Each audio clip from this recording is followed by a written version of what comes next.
agradecerle a la Biblioteca Orton por la invitación. Para mí es un honor poder compartir con ustedes. Bueno, un 80 aniversario es algo realmente importante y agradezco mucho poder ser parte de esto y por supuesto les felicito muchísimo. La historia, el trabajo y la trayectoria que envuelven 8 décadas es invaluable y espero que sigan cumpliendo muchas y muchas décadas más. De verdad que sí. Bueno, la idea de estar acá con ustedes hoy es poderles compartir un poco sobre lo que conocemos como Arduino. Y bueno, si me permiten compartir, bueno, sí, tengo permisos de compartir la presentación que preparé para ustedes el día de hoy. Quisiera, por favor, me confirmaran si la pueden ver. Perfecto, qué bueno.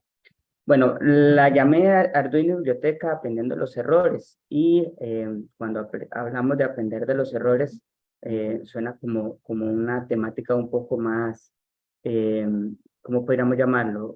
De autoayuda, pero realmente no se trata de ningún discurso de autoayuda implícito en mi exposición, sino que todo el sistema de microcontroladores que trabajamos con Arduino trabaja basado en un principio básico y es el aprendizaje basado en el error. Es decir, aprendemos cuando descomponemos el circuito, cuando quemamos un LED, cuando quemamos un sensor o un actuador. Y bueno, voy a hablarles un poquito de esto y cómo es que las bibliotecas de pronto están empezando a coquetear con la ingeniería eléctrica y con otras disciplinas que también convergen en este tipo de tecnología. Pero para eso es importante hacer un pequeño repaso de algunos antecedentes que nos han llevado a unir, que ha traído todo este tema de la electrónica básica, la pseudoprogramación, el prototipado, que es el paquete con el que viene incluido Arduino. Arduino es solamente uno de los muchos elementos que vienen dentro de este paquete. Y voy a comentarles un poco de cómo llegó esto a las bibliotecas y cómo las bibliotecas planean devolverlo a la comunidad, proyectarlo a la comunidad desde los servicios que nosotros ofrecemos.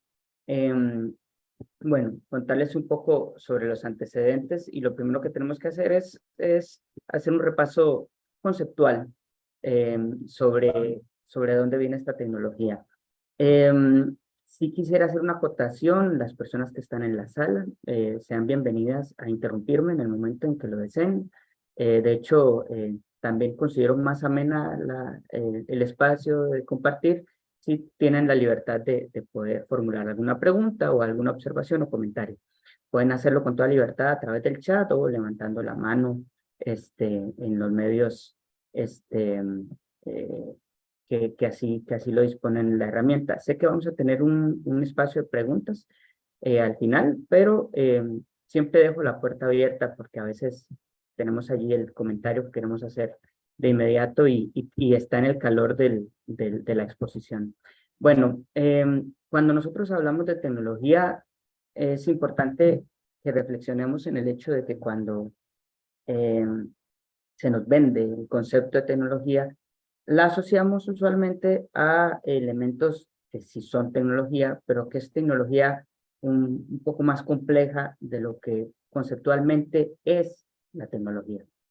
La PEAP la define como un conjunto de conocimientos, técnicas aplicados de forma lógica y ordenada que permiten modificar el entorno del ser humano para satisfacer necesidades o para facilitar nuestros procesos, nuestra vida cotidiana. Y cuando hablamos de conocimientos y técnicas, es importante saber que la tecnología por sí misma no es funcional a menos que sepamos cómo aplicarla y cómo utilizarla. Y la tecnología puede ser exactamente cualquier aparato, dispositivo u objeto que nos facilite la cotidianidad. Por ejemplo, los lentes que llevo puestos en frente de mis ojos es tecnología. El lápiz que de pronto alguno tenga por allí para llevar nota es tecnología. La libreta de apuntes, todas las mesas, escritorios, todos los objetos de la cotidianidad son de una u otra manera tecnología. Y esto es importante reflexionarlo porque siempre que hablamos de tecnología, nos vamos desde la ciencia ficción a pensar en un montón de aparatos sofisticados. Pensamos que la tecnología es solamente aquel dispositivo con el que interactuamos, como los dispositivos móviles, las computadoras, pero lo real es que nosotros estamos rodeados de tecnología desde que el ser humano inventó la rueda o se le ocurrió arar un campo con un palo o una piedra. Ya allí teníamos tecnología. Em, Ahora, es importante hacer la diferencia entre la tecnología que nos rodea y la tecnología de información y comunicación, que en este sentido son un conjunto de recursos, herramientas, equipos, y aquí es donde ya viene a diversificar porque empezamos a hablar de programas informáticos, aplicaciones, redes, medios, que, y aquí es importante, compilan, procesan, almacenan y transmiten información en todas sus formas: voz, datos, texto, videos e imágenes. Es decir, estas cuatro actividades de las que estamos hablando son sí o sí necesarias en el dispositivo que estemos utilizando para considerarlo como una tecnología de información y comunicación. Eh, Siempre que utilizo este concepto en clase, me gusta llevarlos a esta reflexión. Un microondas, por ejemplo, es tecnología, pero no es tecnología de información y comunicación porque no está compilando, procesando, almacenando, transmitiendo datos, a menos que estemos hablando de un microondas inteligente, que ya si nosotros le podemos dar órdenes a través de un comando de voz, él incluso determina la cantidad de suciedad que tiene y puede determinar periodicidad de limpieza y todo. Ya estamos hablando de tecnología de información y comunicación, y por supuesto ya estamos también hablando de lo que conocemos como Internet de las cosas. Eh, Esto es importante reflexionar en estos dos conceptos porque la tecnología de información y comunicación es un hijo, una hija de la tecnología per se.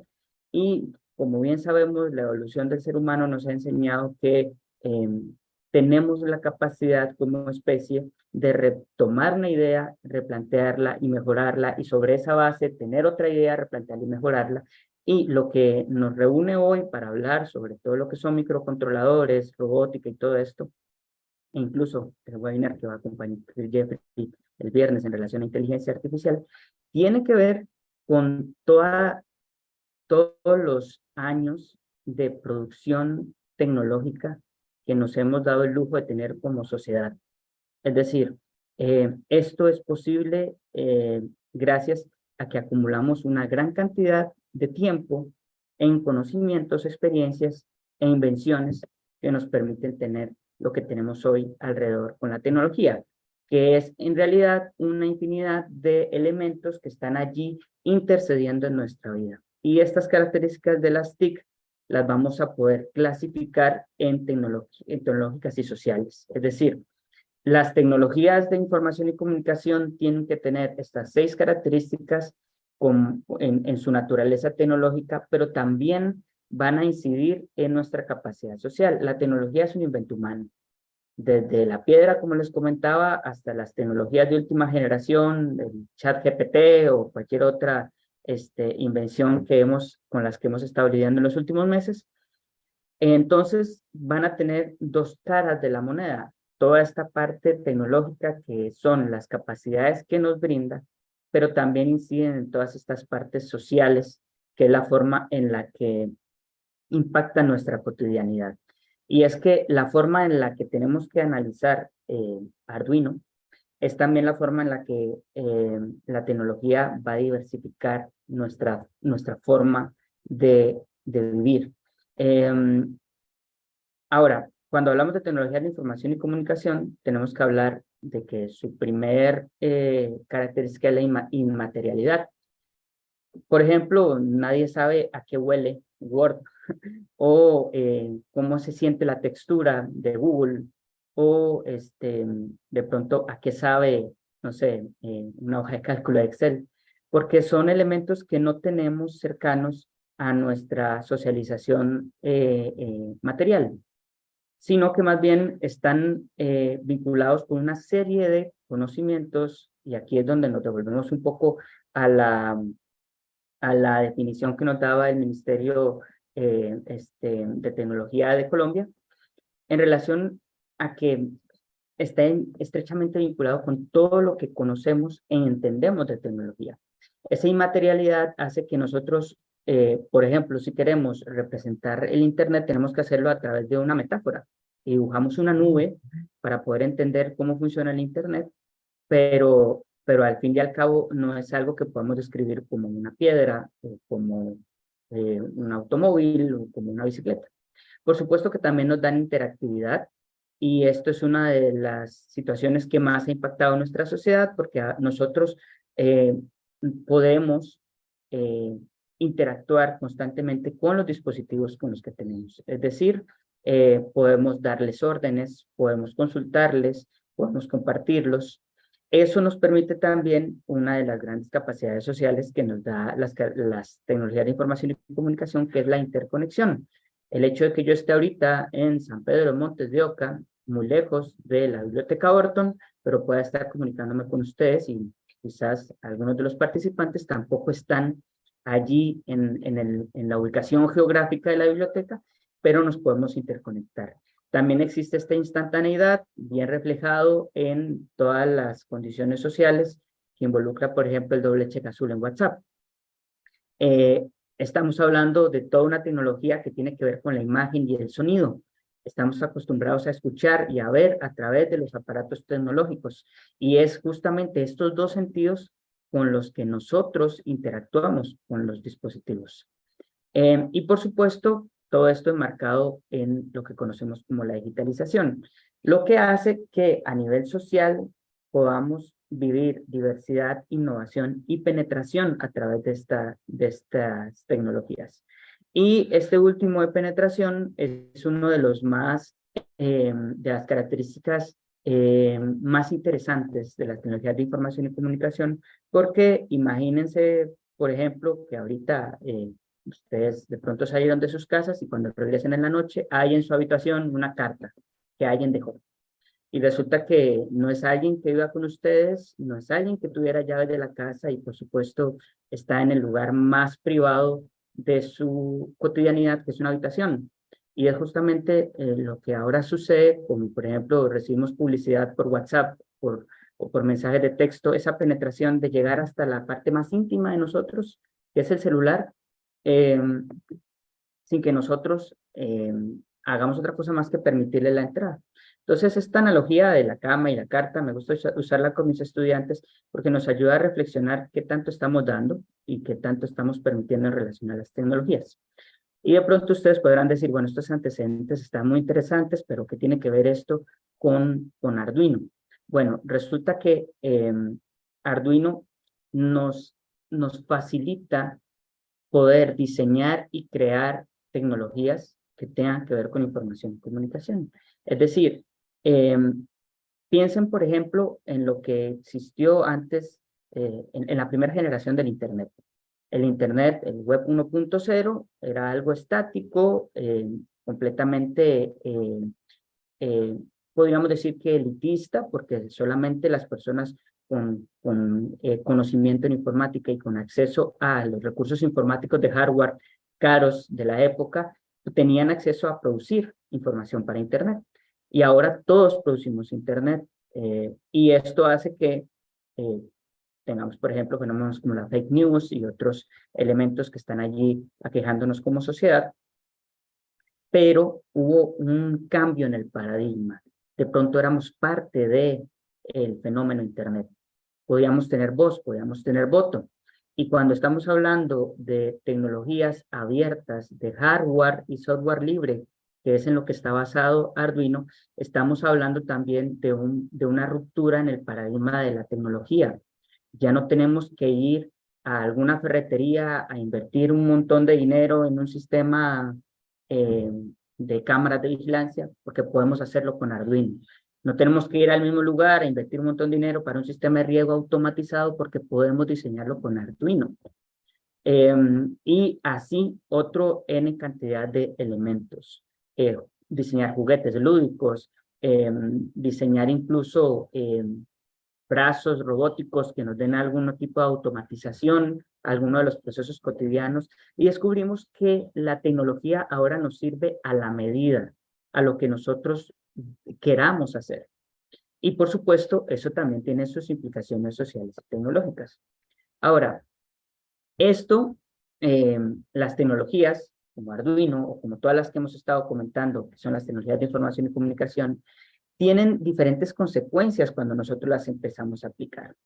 Y estas consecuencias son las que motivan movimientos como el hardware libre para que nosotros podamos llevar esto a unas instancias menos comerciales y más didácticas, más académicas, para lograr que este avance tecnológico lo podamos utilizar en, por ejemplo, estrategias didácticas. Y es importante que les hable de estrategias didácticas desde tecnologías de información y comunicación o las consecuencias de las TIC en nuestra sociedad, porque es allí donde sucedió el encuentro entre todos los principios de robótica y todo lo que la ingeniería eléctrica estaba logrando a través de la simplificación de sus procesos creativos y la biblioteca. Ese cruce se da gracias a una necesidad pedagógica y es justo allí donde la biblioteca empieza a trabajar con estos elementos y los lleva también a otros escenarios de los que ya les voy a hablar. Una de las primeras características o consecuencias de las TIC es que amplían las capacidades físicas y mentales. Yo recuerdo que cuando era niño, mi mamá me regañaba si jugaba mucho tiempo en la computadora. Y una de las frases que siempre escuché de los adultos en relación al tiempo que uno invertía jugando era que no servía para nada, que realmente incluso ellos lo decían con otras frases, por supuesto, más peyorativas, pero que podrían entorpecer mis procesos cognitivos. Eh, ¿Esto qué significaba? Que veíamos la tecnología como algo que iba a tener un impacto negativo sobre nuestra capacidad creativa y nuestras posibilidades de pensamiento crítico, de análisis, en fin. Y lo que hemos descubierto con el tiempo es que las tecnologías de información y comunicación más bien nos dan ventajas en relación a esto. Por ejemplo, les dejo la tarea moral de investigar sobre gamificación, que es el uso didáctico de los videojuegos. Y descubrimos entonces que estas tecnologías empiezan a nos amplían las capacidades físicas y mentales y por lo tanto un niño que sepa pseudoprogramación, cuando crezca va a tener mayores competencias en el mundo laboral, sobre todo en relación al pensamiento crítico, al pensamiento lógico-matemático y al proceso creativo, que una persona que no tuvo esa oportunidad. Después nos damos cuenta que además estas TIC, a pesar de que eh, hay algunos sectores que hablan sobre el aislamiento que puede provocar la tecnología, también nos desarrollan a nivel social. Dos ejemplos claros. El primero de ellos, yo supongo que ustedes ya se lo esperan, la pandemia. Cómo nos facilitó la tecnología la posibilidad de continuar con nuestra socialización a pesar de que teníamos que tener un distanciamiento sanitario. El otro ejemplo es un poquito más viejo, pero si alguno de ustedes recuerda la primavera árabe, en donde de pronto países del Medio Oriente como Siria, Egipto, entre otros, comienzan a gestar cambios políticos fuertes en relación a sus jefes de Estado, y todo esto que empieza a desencadenarse a través de toda la región, inicia en redes sociales, inicia con convocatorias a manifestaciones en Facebook, y de pronto descubrimos que todos estos elementos tecnológicos que, que teníamos de pronto con baja estima, tienen un poder social muy importante. Por supuesto, esto hace que hayan transformaciones en la economía, la sociedad y la cultura. Uno de los ejemplos más importantes en relación a cómo modifican la sociedad y la cultura es nuestra forma de hablar. Ya, por ejemplo, adecuamos verbos como whatsappear. ¿Y qué es whatsappear? Si WhatsApp incluso es un término comercial que viene de un dicho, eh, de un dicho en inglés, como un saludo en inglés, que es WhatsApp. Y de ahí viene la palabra WhatsApp, que ya cambia un poco la pronunciación, pero está basado en la misma fonética, y de pronto lo convertimos en un verbo, WhatsAppear. Y esto, cuando ya estamos pensando en que un aparato tecnológico, una invención tecnológica ya cambia nuestra forma de expresarnos, estamos hablando ya de una transformación, tanto cultural como social. Y un ejemplo, ¿cómo consumían ustedes su tiempo libre antes de que existiera YouTube o Netflix o cualquiera de las plataformas en las que nosotros invertimos el tiempo? ¿Cómo se producía la música antes de Spotify? En fin.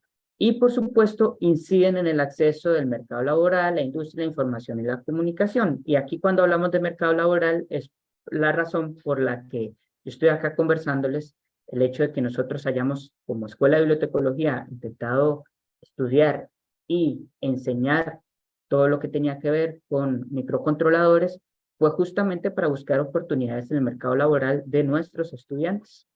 Y por supuesto, si acá tenemos personas profesionales en bibliotecología, tienen que saber que esta competencia es eh, una oportunidad muy importante para diversificar las oportunidades que tengamos como biblioteca de impactar en la sociedad. No es nuevo que nos veamos en una bibliotecología en la que cada vez hay más bibliotecas vacías físicamente. Y es probable que los correos electrónicos estén llenos de consulta, las bases de datos estén llenas de documentos para descargar, pero el edificio como tal está en desuso. Es un fenómeno que se está dando aquí en el país y que se está dando en otros países. Y entonces lo que comienza eh, ¿cómo se llama? A provocar es que empecemos a buscar nuevos nichos para que la biblioteca tenga sentido a la comunidad. Hace algunos años atrás tuvimos una visita de una española que nos hablaba que durante la crisis económica de España de la última década, las bibliotecas tuvieron un papel súper importante porque la gente no llegaba a investigar, llegaba a leer el periódico para buscar trabajo y llegaba a estar allí llenando documentos para entrevistas, pidiendo portátiles para poder preparar su currículum. Entonces la biblioteca comienza a gestionar, este, ¿cómo se llama? Servicios dedicados a apoyar a la comunidad para tener este tipo de posibilidades en relación a las búsquedas laborales.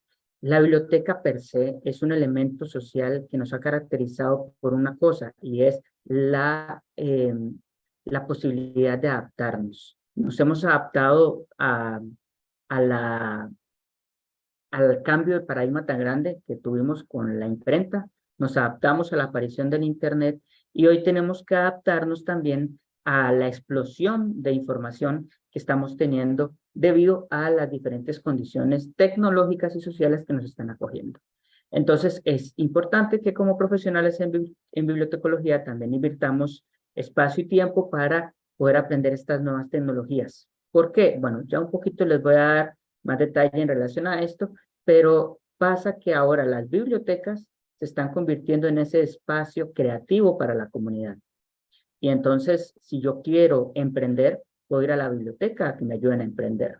Si yo quiero crear algo para mi casa, para solucionar algún problema, puedo hacerlo también. Y espacios que estaban adscritos a muchos otros a entidades privadas, como por ejemplo en Innovation Center. Aquí en el país hay uno que es de Intel. De pronto comienzan a estar abiertos a la comunidad a través de las bibliotecas. Y entonces comenzamos a escuchar conceptos como taller de prototipado, Makerspace, Fab Lab, que son conceptos muy parecidos entre sí y que no es otra cosa más que decirle a la gente, la tecnología usted la puede crear también. Porque así como el Internet ahora nos permite crear contenido, ahora usted también puede crear su propia tecnología y aprenda a hacerlo a través de la biblioteca. Y sigue siendo el mismo espíritu de gestión de la información que hemos tenido en bibliotecas. Sí, por supuesto que sí, porque estamos hablando de que la necesidad que tienen se va a resolver a través de la información que puedan manejar para la creación de los diferentes prototipos que van a hacer a través de este tipo de tecnología. Dice Fabiola Espinosa, correcto, solo que a veces cuesta que las personas también se adapten a ello, es todo un proceso. Sí, de hecho, esta transformación social que nos lleva a la tecnología, también es importante que la reflexionemos desde la empatía y desde el acompañamiento que podamos hacer. No tengo esta gráfica en esta presentación porque no iba a hablar sobre sociedad de información y conocimiento, pero Julio Cubillo, desde los 90, habla que la sociedad de la información y comunicación, perdón, sociedad de la información y conocimiento es un iceberg en el que la mayoría de las personas están debajo del agua sin tener acceso a la información. Y es desde las bibliotecas en donde nosotros podemos brindar esa movilidad social para que en esa metáfora del iceberg podamos sacar a las personas debajo del agua y llevarlos a condiciones de mayor acceso a la información. Ahora, esto por supuesto impacta la educación y es ya casi donde comienza a interceder la biblioteca en relación a esto. Las ventajas de utilizar las TIC en la educación comenzaron a ser muy oportunas. Personalización del aprendizaje. Entonces, les doy un ejemplo personal. Yo tengo WhatsApp que le doy a mis estudiantes para poder atender sus consultas. Entonces, ya no es voy a la universidad, veo a ver a qué hora está el profesor disponible, gasto tiempo, gasto dinero, y a ver, al rato llego y el profesor no está. No, es que puedo escribirle y es como dejarle la carta en la cama de la que les estaba hablando. Y el profesor encuentra la cartita en la cama y lastimosamente a las 10 de la noche termina uno contestando consultas sobre trabajos. Pero al final personaliza el aprendizaje porque el proceso termina siendo un tú a tú, una forma más individualizada. Y si han tenido experiencias académicas, se habrán dado cuenta que entre más reducido sea el número de personas, el aprendizaje suele ser eh, más, ¿cómo decirlo?, más fácil de realizar, porque hay más tiempo para mí como estudiante, hay más tiempo para mis consultas, hay más tiempo para el proceso de pronto que estoy llevando a una velocidad diferente a mis compañeros. Y es básicamente un ciclo muy interesante que nos devuelve a los tiempos en los que, por ejemplo, Platón o Sócrates tenían discípulos y eran una cantidad limitada de personas que lo seguían y por lo tanto había un aprendizaje mucho más individual. Por supuesto, el trabajo también se individualiza, eso tiene sus pros y sus contras, hay mejor atención a las opiniones de los estudiantes, como les vengo comentando, y todo esto hace una mejora en el proceso de enseñanza y aprendizaje que inciden en motivar, interactuar y mejorar las posibilidades educativas. El estudiante que es de pronto más cauto para hablar, es más tímido, encuentra mayor valor en poder hablar y poder conversar a través de un ordenador o a través de un dispositivo móvil, porque nos hemos dado cuenta que en todo este proceso, eh, como que le encontramos menos exposición social a través de lo que podemos escribir en un dispositivo y entonces nos permite poder eh, coordinar o trabajar una comunicación más fluida, aunque estemos timidez. Fabiola, Hola Jairo y hola a hola. todos y todas. Gracias por este espacio. No, un pequeño comentario de una experiencia que tuvimos acá en la biblioteca. De hecho, hicimos un taller de lectura en voz alta, todavía lo estamos dando, y una de las bibliotecólogas del IET de acá de Turri nos comentó que ella tiene diferentes estudiantes con algún tipo de discapacidad y entonces tal vez alguna de las actividades que realizábamos de escritura creativa o de lectura en voz alta para algunos y algunas estudiantes con alguna condición específica era más fácil escribir lo que sentían a tal vez ponerlos a exponer o a expresar algo de manera explicada, ¿verdad? A través de la voz. Era más fácil como escribir. Y también aquellos que tenían alguna condición que no les permitían, que no les permite como comunicarse correctamente, ¿verdad? Que tal vez para ellos era más cómodo escribir y entonces lo aplicó con esos estudiantes y les fue totalmente otra forma, o sea, otra forma de llegar a ellos y de que también se sientan incluidos dentro de la biblioteca. Perfecto, Fabiola, muchísimas gracias por tu aporte. Es que de eso se trata la personalización de las que nos habla las TIC en la educación, ¿verdad? Podemos adaptar la estrategia para las necesidades específicas de los diferentes miembros de nuestra comunidad de estudiantes, ¿verdad? Ahora, esto también hace que no podamos perder el norte en relación a cómo gestionamos la educación, porque la tecnología per se no es el fin, es el medio. Entonces siempre es importante, el penúltimo punto de esta diapositiva, dar sentido a lo aprendido. A que siempre digamos, bueno, ¿por qué estamos aprendiendo esto? Y es parte de toda esta introducción que estoy haciendo. Bueno, no es tanto introducción, ya está más de desarrollo, pero el encontrar el por qué. Arduino de pronto es una tecnología que nos está facilitando procesos educativos, procesos creativos y por supuesto creándonos un nuevo nicho de mercado para las bibliotecas. Las TIC en la educación nos amplían el ámbito de aplicación y relevancia en relación a ello. Ahora, acá de pronto podemos reflexionar un poco sobre los procesos educativos que desde las bibliotecas logramos. Yo trabajé 9 años en una biblioteca especializada, eh, pero aún así sé que hay procesos educativos que no son formales ni tampoco estructurados, pero hay aprendizajes, hay hechos educativos en una biblioteca especializada a la hora de ofrecer un servicio. Uno no se da cuenta, pero ahí está sucediendo un aprendizaje. Y aquí es donde también como profesionales de la información, porque esta diapositiva parece más abocada hacia los educadores, pero nosotros como profesionales de la información también podemos reflexionar en esto. ¿En qué se necesita para que las TIC incidan en el aula o en el proceso educativo o en el proceso de aprendizaje, alfabetización informacional o cualquier otro proceso que tengamos en la biblioteca? Bueno, tomar en cuenta que la persona que lleva a cargo el proceso educativo es una persona guía que motiva, que es un par, que es innovador. La primera vez que enseñamos en la Escuela de Bibliotecología Arduino, eh, yo también era parte del aprendizaje. Yo era el profesor asignado al curso, pero yo estaba aprendiendo con mis estudiantes lo mismo que ellos. Estábamos descubriendo, estábamos encontrando cómo quemar un LED o cómo hacer el circuito de forma equivocada. Y esta paridad con los estudiantes fue muy importante para que ellos se sintieran en la libertad de explorar, de decir, yo también quiero, yo también puedo. Deberíamos tener una estrategia seleccionada y usualmente tiene que ver con resolución de problemas, investigación y aprendizaje reflexivo. Y aquí en este sentido, tomando en cuenta un poco la, la comunidad de usuarios a la que puede servir la biblioteca Orton, que es nuestra anfitriona de hoy, podríamos hablar de cuántos problemas en relación a investigación en la agricultura, por ejemplo, sistemas de riego, pueden llegar a plantearse dentro de la biblioteca y podemos ayudar a resolverlos. Tenemos que tener una actitud profesional frente al uso de las TIC, no tener miedo a innovar y renovar los procesos, pero no se trata solamente de incluirlo de forma metódica y sin mucho esfuerzo.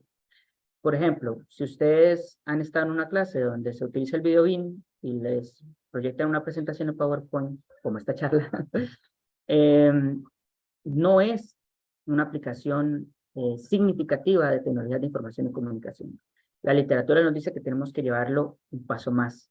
Y ese paso más es lo que nos lleva al momento en el que toda esta tecnología y todo este movimiento de hardware y software libre llega y le toca la puerta a la biblioteca y lo aprovechamos. Primero, había una necesidad de innovar en el aula de la que ya les hablé. Después empezamos a hablar de tecnologías educativas. Y entonces hablamos de que existen tecnologías que están creadas no para facilitar el hogar, sino para facilitar el aprendizaje.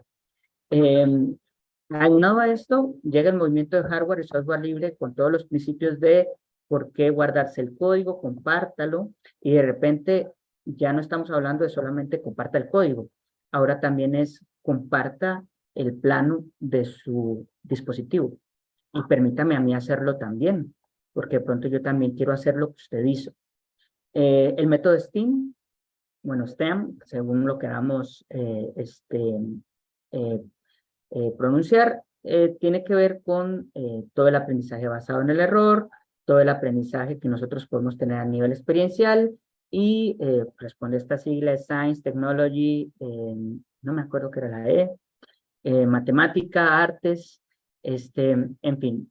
Todo esto todos esos ingredientes empiezan a caer en la realidad educativa donde estaban inmersas las bibliotecas, y comienzan las bibliotecas también a pensar en que necesitan hacer integración curricular, y descubren que esta tecnología puede ser muy oportuna para esa integración curricular. También existen otras incidencias que no solamente tienen que ver con la realidad de las bibliotecas educativas, sino que las bibliotecas públicas también comienzan a abrir espacios para que la comunidad empiece a crear. Entonces, por un lado, las bibliotecas escolares se acercan a los profesores y les dicen: ¿quiere enseñar matemática? Bueno, hagámoslo a través de esa estrategia didáctica y yo les facilito los procesos con esta tecnología. Y por otro lado, las bibliotecas públicas empiezan a decir: bueno, usted quiere crear su propia prótesis. Bueno, venga y use una impresora 3D aquí en la biblioteca. No tiene que ir a pagar una cantidad gigantesca de dinero, porque estamos socializando el acceso al proceso creativo. Y aquí es donde eh, se basa toda la importancia de este sistema. Es abrir, hacer público el acceso a los recursos que necesitamos para crear. Y entonces ya no tenemos que esperar a que una persona con mucha preparación nos cobre muchísimo para crear una solución tecnológica a la medida, porque nosotros podemos hacerlo. Ahora, todos estos antecedentes terminan convergiendo en un espacio que, como les digo, puede tener otros nombres. En este caso le vamos a denominar Makerspace. Si uno revisa la literatura, se da cuenta que sí existen diferencias entre un Makerspace, un taller de prototipado, un Protolab, un Fab Lab, pero vamos a trabajar con el concepto de Makerspace, que es donde usualmente las bibliotecas han estado interactuando. Los Makerspace, según una de nuestras exalumnas, Daniela Esquivel, esta fue una de las tesis que promovió que nosotros introdujéramos toda la temática de microcontroladores al currículo de la licenciatura de la carrera. Dice que son una tendencia en las bibliotecas públicas en la cual se busca introducir la tecnología y la innovación a través de un entorno multidisciplinar y mediante el equipamiento de impresoras 3D y kits de robótica educativa, en el cual se posibilita la creación y construcción de prototipos y la difusión de estos a la comunidad. Les voy a contar una experiencia personal. Estaba cursando yo mi maestría y necesitaba crear una maqueta para un proceso de mi trabajo final de grabación que tenía que ver con promoción lectora. Esta maqueta necesitaba una escena que tenía que reproducir para ilustrar un libro, tenía que reproducirla con esta maqueta y necesitaba una escuela. Pero mis habilidades manuales no son muchas. Cuando estaba llevando artes industriales en secundaria, yo supe que lo que tenía que hacer era estudiar, porque con las habilidades manuales no iba a llegar muy lejos. Y descubro que en la Universidad de Costa Rica existe el taller de prototipado, el Protolab. Me voy allí, llevo planos de cómo quiero que sea la escuela que va a estar en la maqueta. La cortadora láser corta las piezas, la ensamblo, y también necesito una bicicleta. Le llevo los planos de qué bicicleta quiero, la metemos en la impresora 3D y rápido una persona sin habilidades en su motora fina construye algo oportuno para tener este producto, y es justamente esto lo que es un makerspace. Es: venga, cree. No importa si usted en la había utilizado un martillo o de verdad nunca ha utilizado un taladro, o si nunca ha tenido o nunca ha podido construir un avioncito de papel, aunque sea. Venga, si sus habilidades son buenas, son abundantes o son pocas, o sus habilidades están en otros elementos, venga acá y construya, nosotros le ayudamos. Y la experiencia que pude tener de este acercamiento me enseñó muchísimo en relación a lo que otros usuarios pueden tener en estos espacios si lo logramos abrir para ellos. ¿Qué herramientas son las habituales en un makerspace? Vamos a encontrar impresoras 3D, kits de robótica educativa, que, bueno, acá yo tengo uno de los kits que tiene la escuela. Esto es un kit Arduino. Ahorita lo vamos a abrir y se los voy a enseñar con un poquito más de detalle, pero si uno lo ve, no es otra cosa más que chips, cables, botones. Acá se los voy a mostrar con un poquito más de cuidado. Esta es una placa Arduino 1, modelo 1. Ahorita hablamos un poquito más de detalle de ellas. Y todo esto me permite que si yo quiero crear cualquier cosa, lo puedo crear. Y no tengo que esperar a que exista para que alguien me lo venda y me lo venda a muy alto precio. Entonces, soluciones en casa. He visto personas con acceso a este tipo de tecnología que crean su propio sistema de vigilancia con cámaras viejas de celulares y con su propio Arduino. He visto también proyectos de tener su propia nube en casa. Entonces, construyen otra placa que se llama Raspberry, no me acuerdo exactamente el nombre. Y a través de esta placa, un disco duro portable y el software libre Nextcloud, logran hacer su propia nube en casa. Entonces, se ahorran un montón de dinero en pagarle a Google Drive, Raspberry. Muchas gracias, Jeffrey. Y se ahorran el dinero de pagarle a Drive o a OneDrive o a Google Drive o a Dropbox porque pueden tener su propio nube en casa. También hay máquinas de coser, cortadoras láser, máquinas CNC. Estas pueden, por ejemplo, hacen lo que un rodillo haría en la madera. Entonces yo puedo crear en la madera elementos cilíndricos, cosas que la hacen de forma automatizada sin tener yo que estar allí buscando el pulso. Yo nunca fui bueno con el rodillo. Cajas de herramientas básicas como martillos, desarmadores, regla T, niveles, entre otros. Es decir, estamos hablando de un taller de producción que la gran ventaja que tenemos es que vamos a poder generar elementos más sofisticados que lo que hubiéramos hecho en un taller de madera o de metal, que solamente armamos estructuras. No, ya estamos hablando de hardware libre basado en tecnología de información y comunicación que me va a permitir procesar datos, enviarlos, almacenarlos. Y entonces yo puedo tener, por ejemplo, un sistema que me permita medir la temperatura, la humedad del jardín, para que yo sepa en qué momento debo regar, porque la humedad ya no es la suficiente para que las plantas se nutran. Esto es lo que estamos hablando desde un makerspace. Esto es una impresora 3D y está en el taller del prototipo de la Universidad de Costa Rica. Lo que hace es derretir un filamento de plástico para ir creando formas. Esta es una cortadora láser, otro elemento oportuno en un makerspace. Aquí se colocan láminas de madera, metal, de policarbonato y se cierra la tapa porque si es dañino para los ojos y sale un láser que empieza a perforar toda la tablita. Ahora, verán que la mayoría de estos elementos, de estos dispositivos, trabajan con la misma técnica que utilizamos en las impresoras y no nos damos cuenta. Las impresoras lo que hacen es determinar un eje X y un eje Y y trabajar con coordenadas. Y ahí saben dónde poner la tinta. Bueno, esto es un proceso inverso. Con coordenadas saben dónde poner el, el, el plástico derretido o con coordenadas saben dónde pasar el láser para hacerle un orificio a la madera. Y por último, pues en los makerspace vamos a tener los kits de robótica. Existen muchos, Arduino no es el único. De hecho, Lego tiene su propio set de robótica. Existen las Raspberry, como nos comentaba Jeffrey. Y bueno, hay una infinidad de elementos de hardware que están allí para que nosotros podamos hacer cosas mucho más complejas. Les invito a buscar el trabajo final de grabación de Daniela Esquivel.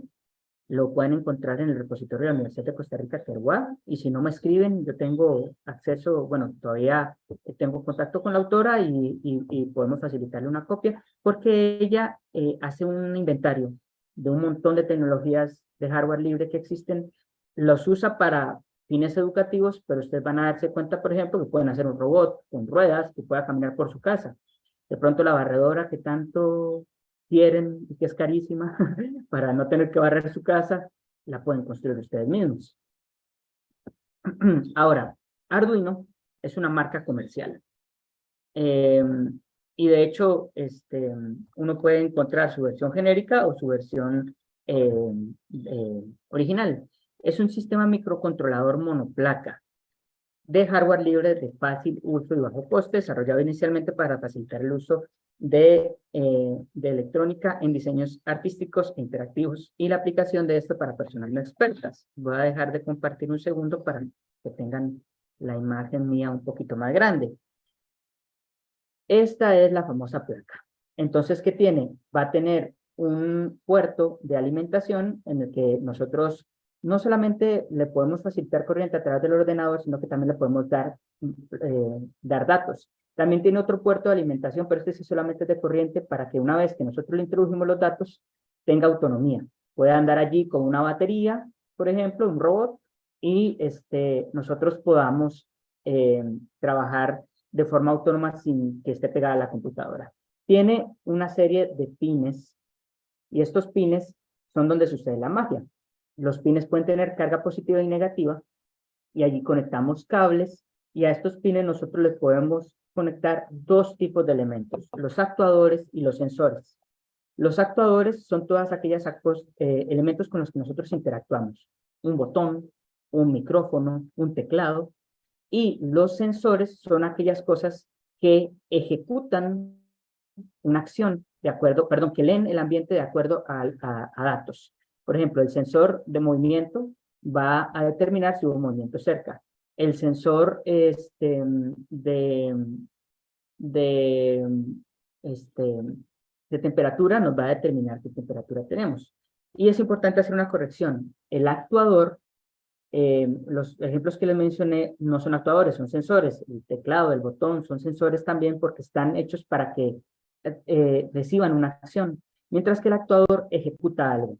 Por ejemplo, el actuador puede ser una luz que se enciende, se apaga, o puede ser una hélice que gira, un motor, un audífono, perdón, un parlantito que emite un sonido.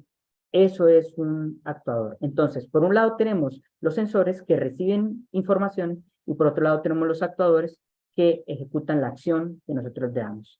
La tarjeta además tiene un microchip que va a almacenar los datos que nosotros le damos y por supuesto, como cualquier elemento de tecnología, si nosotros le damos a dar una orden, tenemos que hacerlo a través del lenguaje de programación.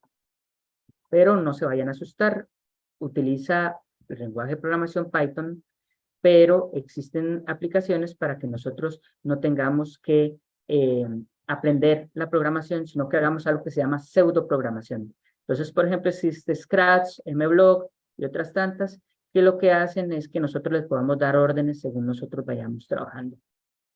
Esta es un kit de Arduino. Usualmente tiene la placa Arduino. Tiene, por ejemplo, el cable de alimentación de USB.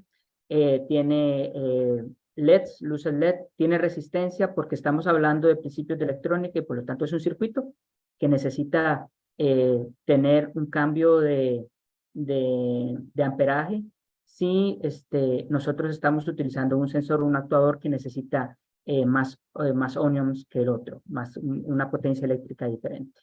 Y usualmente vienen con una protoboard, que la protoboard es como una extensión, como una regleta que ustedes tienen en la casa para conectar todos los dispositivos.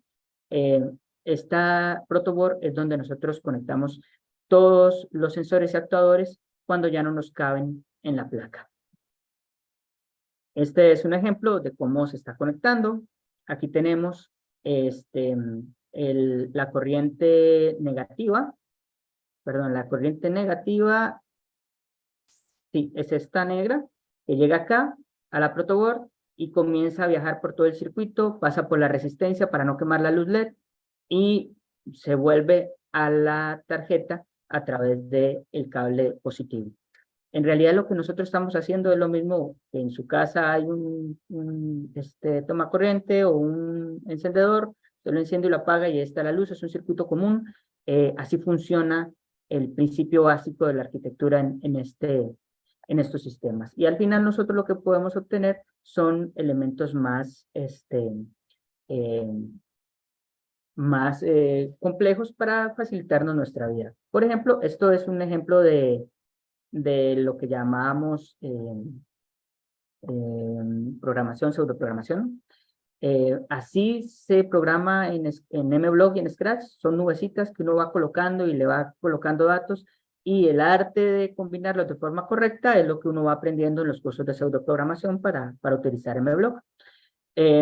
Y este es un ejemplo de un circuito que lo que hace es simular una sirena. Entonces, perdón, una luz de ambulancia. Entonces, de hecho, el ejercicio se llama ambulancia porque enciende azul, después se apaga, después enciende rojo, se apaga, y así van alternando.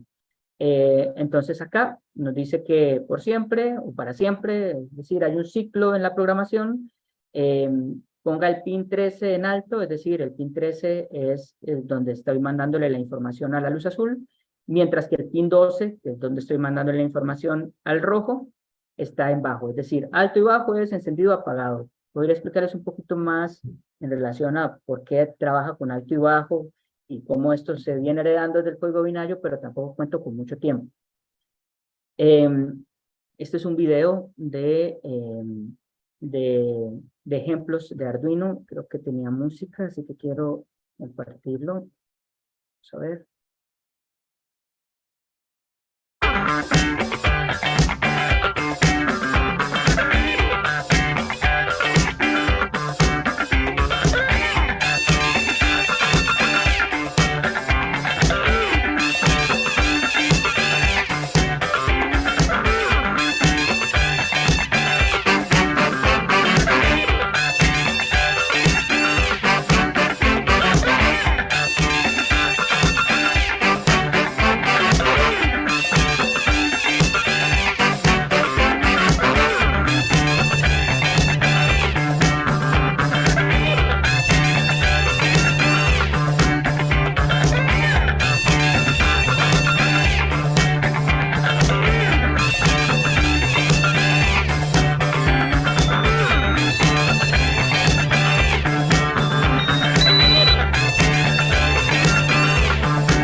La gran ventaja que tiene este tipo de hardware es que de verdad encontramos de todo: relojes digitales, calculadoras, teclados numéricos, pantallas LED. Tenemos, por ejemplo, el cosito azul que mostraba, es un sensor de RFID, como los que uno usa en los parqueos. Y bueno, algunas de las aplicaciones que podemos tener en las bibliotecas. La más básica es tener un makerspace como servicio, pero también podemos ayudar a la comunidad para el emprendimiento, podemos hacer integración curricular, podemos dar talleres, charlas y clubes de robótica. Podemos automatizar los servicios de biblioteca. Por ejemplo, crear un sistema de autopréstamo o un contador de usuarios que ingresen al edificio y por supuesto también pueden ser usados en conservación y preservación. Esto es una estrategia que usamos en la universidad, pero por ejemplo, es un sistema que crearon para pandemia para esterilizar los documentos una vez que hayan sido prestados y lo liberaron. Está el PDF y uno puede replicarlo. También este es un sistema de contar usuarios. Entonces me va contando cuántos usuarios han entrado a la sala. Y pues básicamente esa sería mi presentación de hoy.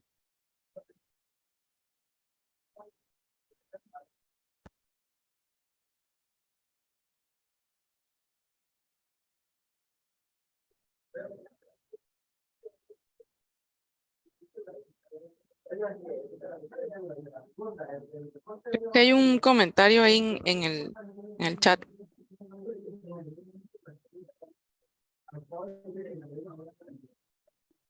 Sí, creo que es ese.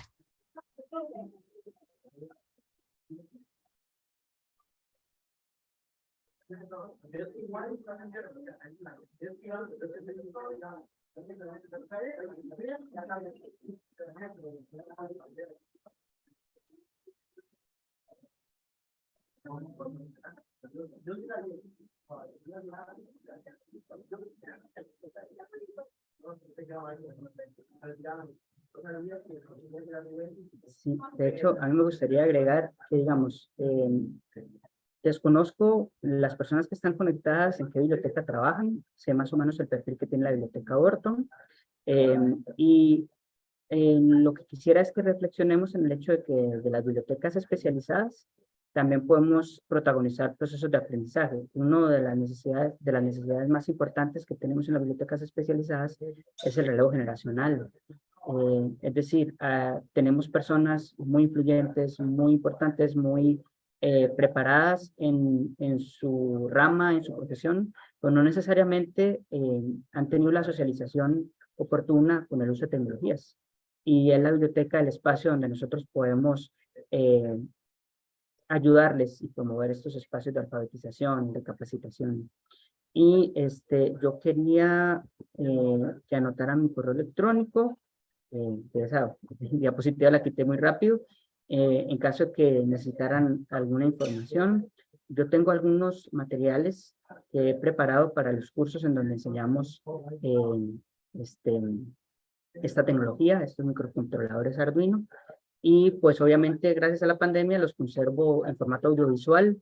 Si alguno tiene interés, se los puedo compartir. También hay información de terceros, videos que he ido identificando en internet que también les puedo compartir.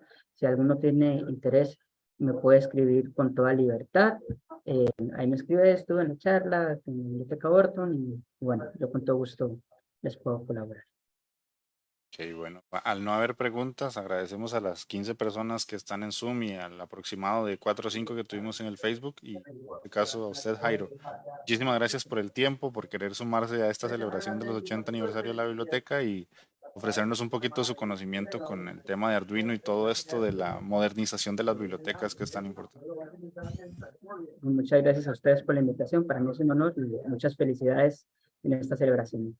Muchas gracias.